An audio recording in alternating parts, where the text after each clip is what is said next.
for shorter time frames, is that flipping? Is that considered flipping, or you would also consider people who would buy it and then just have it leased out also, then maybe after 3 or 5 years they also sell it as well? Yeah, well, so far flipping in Valencia, from our point of view, hasn't been the most profitable investment strategy, because costs that are related to buying and selling are quite expensive. There's still people that do it, but we don't see it as the best strategy for Valencia.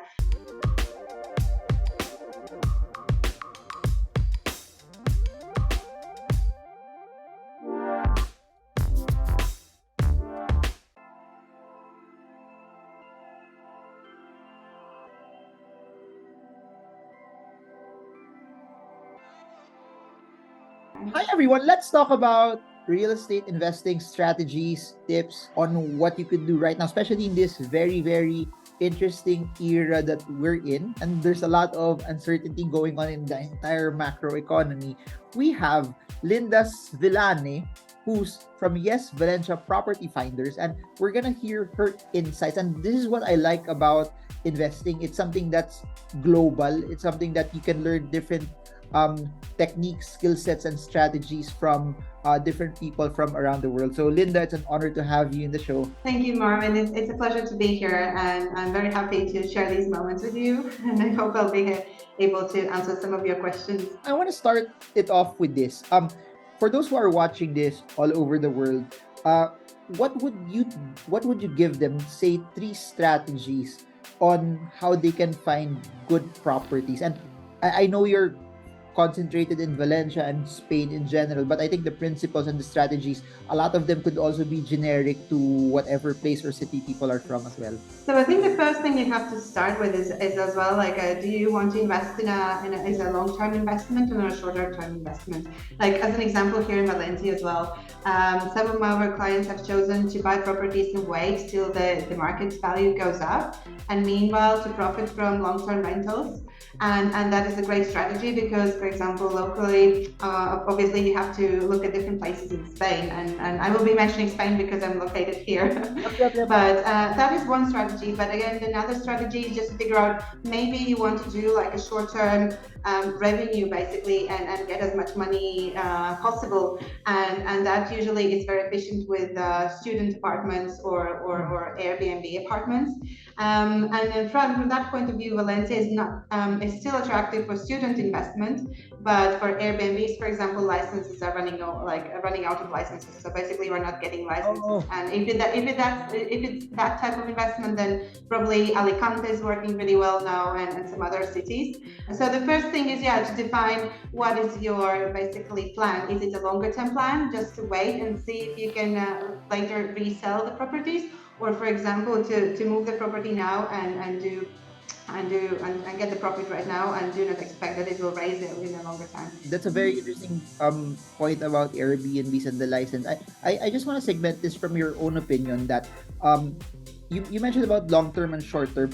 For property investors, how many years would you define long term, and how many years should be short term also for them? So at the moment, like some of our clients, long term, I would say we are calculating some 10 years, and short term would be around 2 to 5 years. So that's roughly. We're not talking about much more at the moment, and as I have to be honest as well, we work more we don't work with corporates, and we don't work with large investments. We work more with individuals that buy 1, 2, 3, 4, 5, maybe 6 properties in Valencia. So I'm looking from that point of view. So that is where our expertise is. For shorter time frames, is that flipping? Is that considered flipping, or you would also consider people who would buy it and then just have it leased out also, then maybe after 3 or 5 years they also sell it as well? Yeah, well, so far flipping in Valencia, from our point of view, hasn't been the most profitable investment strategy, because costs that are related to buying and selling are quite expensive. There's still people that do it, but we don't see it as the best strategy for Valencia, especially with the related costs. You know, there's 10% on top you have to pay of the purchase value, so you would have to make it amazing. You have to remodel and make it very, very attractive, so to gain back those 10% plus gain money. And also when you sell it, you have to pay capital gains, and if you're non-resident, so all that makes the process quite expensive, and you have to be very smart, and you have to find the perfect place to make it work. So that's why I was talking about some like longer term investments where that we believe can be a great strategy. For example, buying properties that are attractive already, inexpensive, maybe bringing the value up by remodeling and making them a bit more attractive, rent them long term, or maybe medium term rentals at the moment is the top thing in Valencia that is upcoming. We can go into that a little bit later, and then sell it maybe in 10 years when we expect that the properties will go closer to Madrid and Barcelona prices. And for example, then together with first investing a little bit in the property and making it more attractive. Second, for example, gaining money from medium-term rentals, which is more or less like 1 to 11 months rentals, and then selling it maybe in 10 years time. That is one of the strategies that we have been doing, and we are hoping that it will bring the benefit that our clients are expecting. Got it. So first tip to everyone watching this is define your goal, or define how many years you want to approach that real estate investment, either if it's short term or long term, because it will differ how you would deploy capital and what you would buy. So that's the first tip. Do we have a second? The second, I think, is a crucial point is to do the numbers and to count all the expenses, and also to count all the hidden costs. Just a couple examples, and we could go into that in more detail. But first is the purchase. It's not only the price that you see, that like the asking price. You should add on top of it like 12, maybe 13%, depending on how you move in the market. But 10% for sure go to the government. So that is a tax you pay when you purchase the place.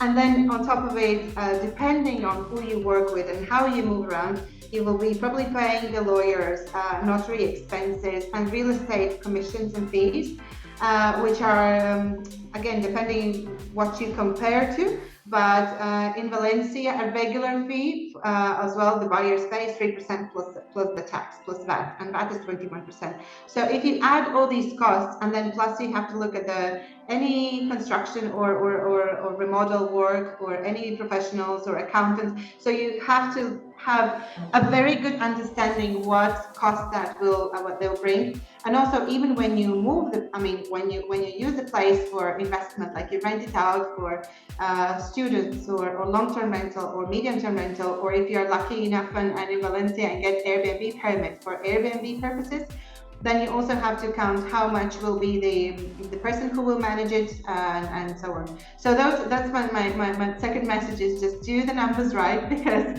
unless it's not going to be investment, it can end up like in losing money. And the third one, but again, it's my personal opinion, and I'm just talking out as I think now.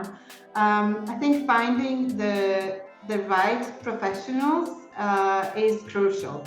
Not starting from finding a place that potentially will grow in value, and knowing the local market, and also afterwards, if it requires some sort of management, finding the right people is crucial in Spain. I think it's everywhere, but we have observed that not always. I don't want to insult anyone, but sometimes some professionals don't reveal that they are not experts in some fields, and they don't know everything, like tax, for example, or they haven't dealt with non-residents, like Spanish non-residents, and they don't say it. So it's really important to get the team right. So getting like tax person right, getting a local person that you can trust. And if it requires some management, it's so important to have a great human resources that are close to your properties, that can react if anything happens, and report back from the market like constantly, not only to buy and sit on it, but also if there's any changes in laws or regulations or taxes. Someone who is here is very important. So those are, I think, 3 more like important details when you are considering to invest. Got it. Got and very very sound principles. Know your time frame, know your time horizon, know your numbers. Because at the end of the day, it won't be an investment if you're just breaking even, or if you're not even making money from it, or if you're actually spending more than what you're actually. Absolutely. And I like what you said, number three, about hiring people that are better than you. Because it makes sense, eh? Because if you don't know anything about that particular segment or industry, it's also it may not be efficient in terms of yielding or actually earning money for you as well. So very very sound tips, very good in terms of how people can actually decide.